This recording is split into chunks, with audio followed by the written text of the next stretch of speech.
ජෙප්පොටිගේම මාර හැපි වෙන්නේ නැදිනේ. මම මැරුණා කියලා.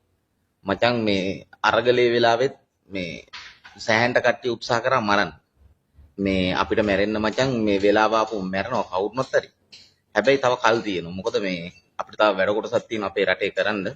මේ ඒක නිසා හොඳට මතක තියාගන්න මේ අපි කරේ රට ජාතිය සම්බුද්ධ ශාසනය ආරක්ෂා කරන දේවල් විතරයි. ඉතින් එහාට අපි මේ වෙන දේවල් කරන්න ගිහිල්ලා නැහැ. ඉතින් ඒක නිසා මේ අපිට තව ආයුෂ තියෙනවා දෙයියනේ කියලා. ඉතින් ඒක නිසා මේ ඒ ආතල් ගත්ත අයට ආතල් එකෙම ඉන්න කියන අපි නම් ඕව ගණන් ගන්න ඉන්න මොකද ඔයිට කලින් ගොඩක් දේවල් දැම්ම. ඉතින් ඒ නිසා සාමාන්‍ය දේවල්.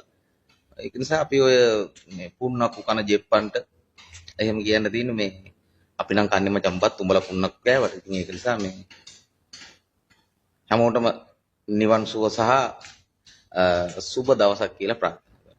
හැමෝටම නිර්වාණ සුවය ලැබෙන්න. අපිට කොහොමද ඉතින් නිවන් සුව තමයි ලැබෙන්නේ. මොකද අපි අනවශ්‍ය දේවල් කරලා නැති නිසා අපිට කොහොමද නිර්වාණ සුවය තමයි අපිට ලැබෙන්නේ. ඒක නිසා අපි බය වෙන්නේ නැහැ නිවන් සුව පැතුවට කවුරු.